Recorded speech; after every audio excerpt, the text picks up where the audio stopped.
Hey guys, welcome to Eternidators. I'm Ashlyn. If you're new here, quick catch up.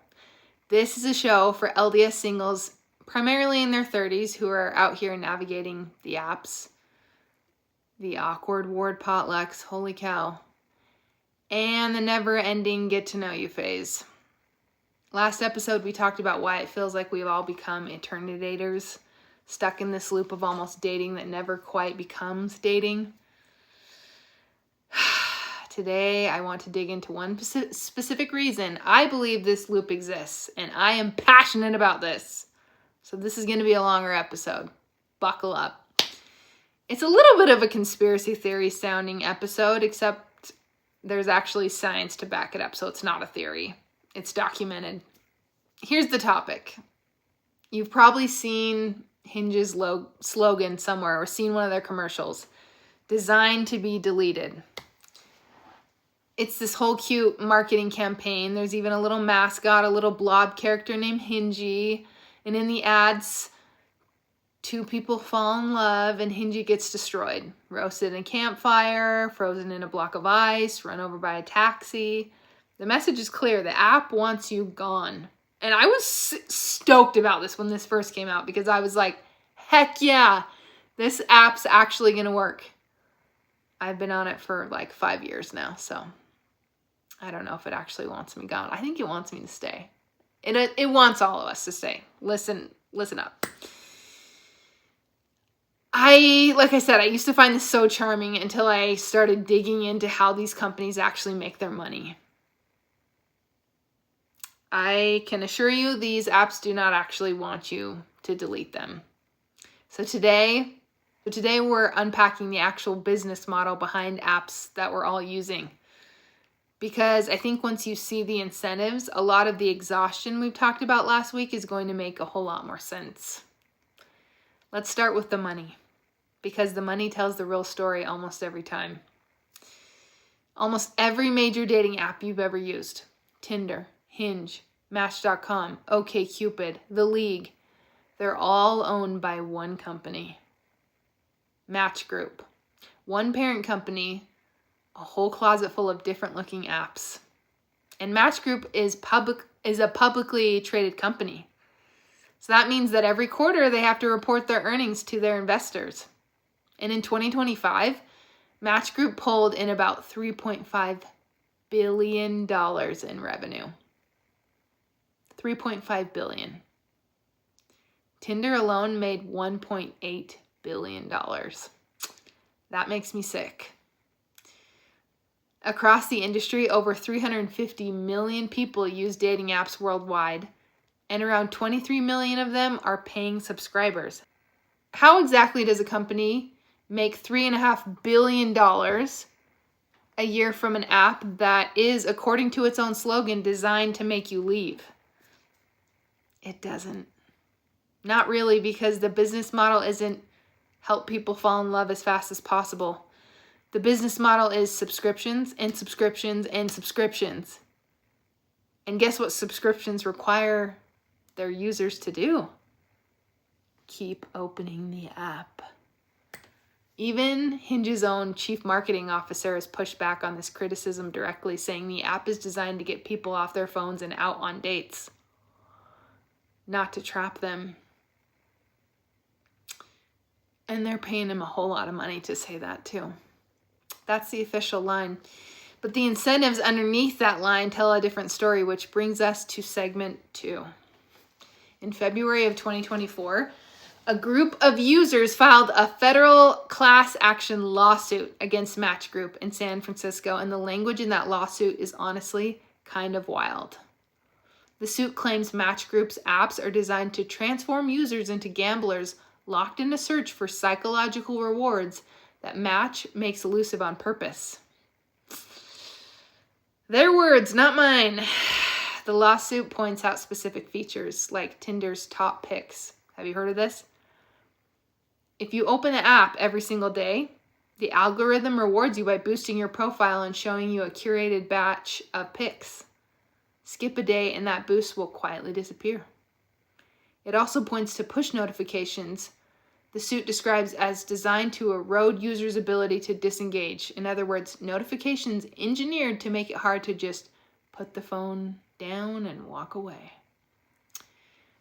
This isn't the only run-in these companies have had with accusations like this. Separately, the Federal Trade Commission reached a $14 million settlement with Match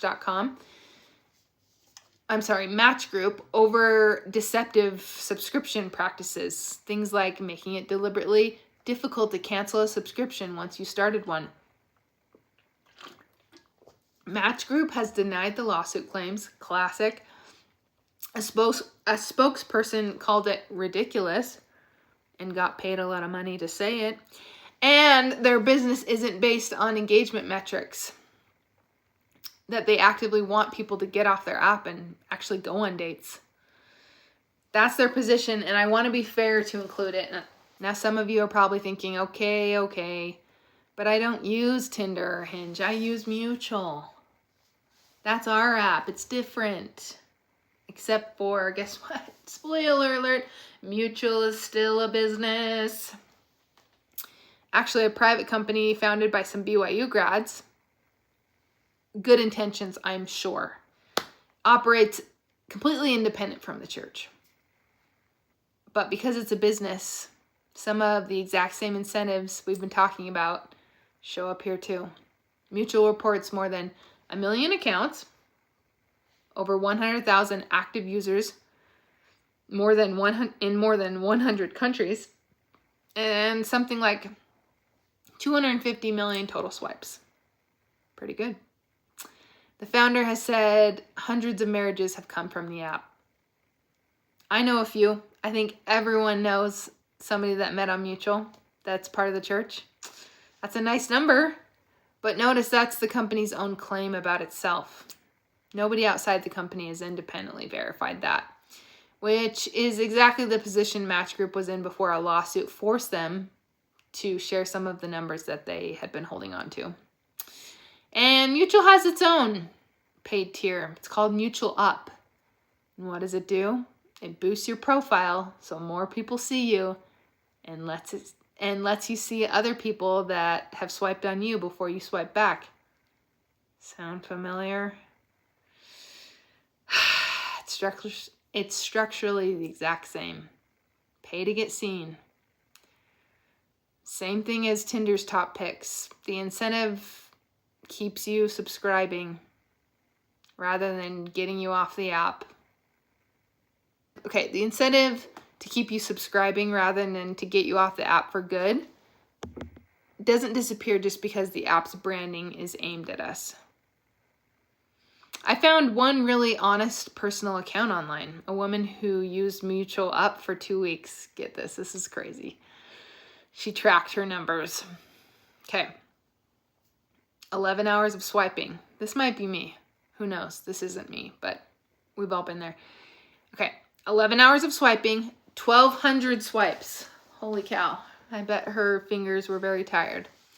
Somewhere around 300 to 400 matches. And out of all of that, 12 actual conversations and 1 date, which fell through. Now that's just one person, not a specific study, so take it as an anecdote, not proof of anything universal, but it lines up with everything else we've talked about today. More swiping does not reliably convert into more connection, no matter whose logo is on the app icon. I'm not telling you to go delete all your apps. I'm just telling you to use it with your eyes open. It's a business, like any other app on your phone. And its incentives aren't automatically holier just because its user base is. Here's the part that made the whole thing really click for me. It's not just about greedy corporations, although that's part of it. It's about brain chemistry. Researchers who study behavioral design point out that swiping apps run on something called a variable reward schedule. That's the exact same mechanism that makes slot machines addictive. I love a good slot machine. But I also know they're very addictive. Why? Because you don't get a reward every time you pull the lever. Just like you don't get a match every time you swipe. You get one sometimes, and it's very unpredictable. And that unpredictability is what hooks you. Your brain doesn't habituate to a maybe, it chases it. There's an actual neuroscience behind this. So studies using brain imaging have shown that getting a match lights up the ventral striatum. That's a reward center in your brain. The same region involved in substance and gambling addiction. So when you get that little "it's a match" pop up, your brain is quite literally getting a hit of the same reward circuitry as a jackpot. I wish that every match was a jackpot, because we won't go there. And here's the part that really got me. Researchers have found that your brain actually releases more dopamine while you're waiting to find out if you matched than it does when you actually get the notification.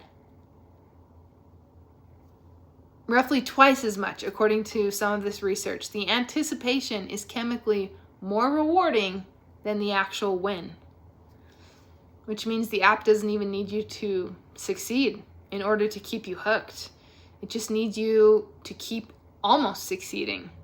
The swipe itself, the maybe and the waiting, is the product, not the match, not the date, the maybe. That's not a personal feeling, by the way. That's engineering. You're not weak-willed for compulsively checking the app. You were given a slot machine and told it was a matchmaking service. So what does all this actually do to us? Pew Research has tracked this, and the numbers, they're rough. Among people who used a dating app in the past year, 45% said the experience left them feeling frustrated. That surprises me. It should be a lot higher than that, and I'm sure that it is. Only 28% said it left them feeling hopeful. And get this, somewhere between 88 and 90% of both men and women said they often or sometimes felt disappointed by the people they encountered on these apps. I bet it was 100%. I'm disappointed all the time. Read that again. The overwhelming majority of us feel disappointed. Not occasionally. It's often. That's not a you problem. That is the expected, predictable output of a machine built to keep you swiping instead of connecting. So when we sit around feeling stuck, exhausted, wondering what is wrong with me, I want you to actually consider the possibility that nothing is wrong with you. In fact, that is the reality. You're using a product that is by design optimized to keep you using the product. You're not bad at dating. You're good at resisting a slot machine that a multi-billion-dollar company built specifically to be irresistible. So kudos to you. Okay, I don't want to leave you doom scrolling through bad news about your own doom scrolling. Let's talk about what actually helps, because there is a real remedy. There's anecdotes, because there's real research on this too. There's a growing body of research on short digital breaks. Something like 16% drop in anxiety, 24% drop in depression symptoms, and noticeable improvement in sleep. I know I love a good digital break. In fact, I'll turn off my phone sometimes just to take a break. Or I love going to a place where I know I'm not going to have any service, because it just gives me a moment to breathe. Technology, I feel like, really has made us addicted, and it's nice to be able to take a break every now and again. Okay. Stepping back isn't just self-care that we tell each other at Relief Society Enrichment Night. It appears to actually change mental health outcomes. Here are a few things worth trying. Starting tonight if you want. First, try turning off your push notifications. Those are what's engineered to specifically pull you back in. So you get to just opt out of the manipulation altogether. Second, set an actual time limit on the app in your phone settings, so you're not relying on willpower against a system that was built by teams of behavioral scientists whose entire job is to outwill you. And third, maybe the biggest one. Give yourself full permission to take a real week or two completely off the dating apps. Not because you're giving up, but because the research suggests your brain genuinely needs a break. And honestly, so does your peace of mind. I know I do. Before we get personal about our own community, I want to zoom out and ask the obvious question. Since online dating and swiping took over, have marriage rates gone down and have divorce rates gone up? This is a question that I genuinely wanted to know, because that's the assumption I think most of us are walking around with. Here's what the actual data says, and some of it surprised me. Yes, as I suspected, the marriage rate has dropped. Since the year 2000, the U.S. marriage rate has fallen about 26%, from about 8 per thousand people down to about 6 per thousand. The share of 40-year-olds who have never been married has hit a record high, 25% as of the most recent data. That's kind of crazy, right? That's a real measurable shift, and it lines up with everything we've talked about today. People are stuck longer in the pre-marriage loop than any generation before us. Here's the twist. Divorce has not gone up to match it. It's actually the opposite direction.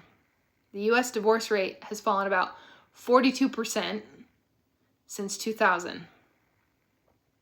From 4 per thousand down to about 2.3 per thousand, which puts it close to its lowest point in 50 years. So no, apps and swiping culture are not causing more divorces. If anything, some researchers think the opposite might be happening. A Stanford sociologist named Michael Rosenfield has studied this, and his take is that online dating actually lets people be more selective because you're choosing from a much bigger pool. And you get more information up front from a profile than you ever would from meeting somebody just by chance. I don't know if I agree with that. I think that having so many people to choose from causes decision fatigue, but that is a rant for another day. Some research has even found that couples who meet online tend to marry sooner and are less likely to get divorced in the first year compared to couples who met offline. So here's the honest, nuanced picture. We are not getting divorced more. We are getting married less and later, and it's taking us far longer to get there. The apps aren't wrecking marriages that happen. Good news. The rest is bad news. They're just one more reason that marriages are taking so long to happen in the first place, which, if you've been feeling stuck this whole episode, might honestly be a little bit of relief to hear. If nothing else, just know that this whole podcast is designed to help you feel like you're not alone. We all feel this way. You're not statistically more likely to fail once you get there, which is exciting. You're just taking the long way to the starting line. Now, here's why I think this episode matters more for us specifically, not just as a generic dating apps are bad content. Back in May of 2023, you might remember this, President Dallin H. Oaks, he was then a member of the First Presidency and now is our prophet, gave a worldwide devotional for young adults called Stand for Truth. In it, he shared some pretty sobering data. He showed that Latter-day Saints are getting married on average about 5 years later than we were back in 1970. Specifically, the average age at first marriage for Latter-day Saints in 2020 was 28 and a half for men and just under 27 for women. Ha! Yeah. Sit with that for one sec. Historically, one of the things that made our dating culture feel different from the world at large is that we married noticeably younger, and we still do. Some surveys from the 90s and 2000s put the median LDS marriage age around 22 and 23 years earlier than the national average at the time. That spooks me so much to think of my 23-year-old self getting married. I'm glad my guardian angels were up there being like, don't do it, girlfriend. But they could probably go away now. I think I'm ready to get married. Anyways, that gap has nearly closed. Nationally, as of 2025, the median age at first marriage is 30.8 for men and 29 8.4 for women. We're not that far behind the world anymore, which means whatever is happening broadly, the dating fatigue, the app burnout, the fear of commitment, the spooky potlucks, it's happening to everyone at almost the same pace. So when we joke about being eternidators, this isn't just a cute observation. It's actually backed up by our own church leadership. President Oaks was direct about it too. He actually urged young adults not to keep delaying marriage. That was in 2023. Gosh, I really need to do better about following the prophet. I think that matters because it means that this isn't a personal feeling on any one of our parts. It's a real measurable generational shift happening inside the church, which is why, again, I'm doing this podcast. It's literally happening at this almost the same rate as outside of the church. So why is it happening?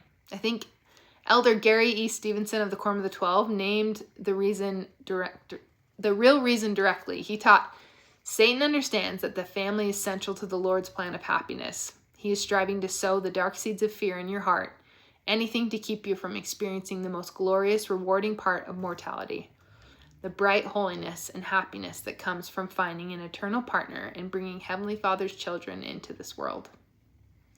As you face the decision to start your own eternal family, do not wait because you are afraid. Focusing on the joyous light family brings will cast out fear. Fear, that's the word he used, not laziness, not selfishness. Fear.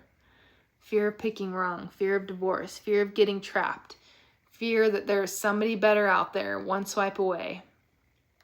And here's the thing. The apps we spent this whole episode talking about are basically a fear amplification machine.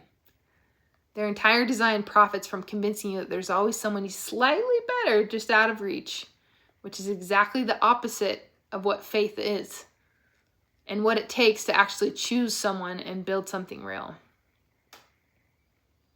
I needed to hear that.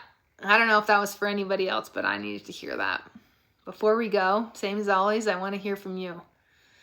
If you've had a, wait, is this app even trying to help me moment, or a story about a notification that got you back on the app at 11 p.m. when you swore you deleted it, send it, put it in the comments, send me a DM. I want to talk about it on a future episode.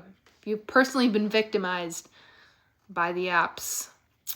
I want to leave you with one thought, because I think this is a topic that actually connects to something deeper than just tech criticism. These apps profit by manufacturing urgency. They want you to feel like if you don't open the app right now, you'll miss something. That kind of urgency manufactured is the exact opposite of how faith is supposed to work. Elder Neal A. Maxwell once taught, since faith in the timing of the Lord may be tried, let us learn to say not only thy will be done, but patiently also thy timing be done. I love that because it's the direct antidote to what an app algorithm is trying to sell you. The app wants you to be anxious and check all the time. Faith invites you to be settled and patient. The app profits off your urgency. The Heavenly Father isn't running a subscription model. He's not trying to keep you logged in out of scarcity. He's actually inviting you to trust the timing, to breathe, and to stop treating your love life like a slot machine you have to keep feeding. Okay, rant over. Stepping off my pedestal. That's it for today. Go put your phone down. And as the cool Gen Zers say, touch some grass. Your worth is tied to Jesus Christ. God loves you. Thanks for joining me. See you next week. Bye. 1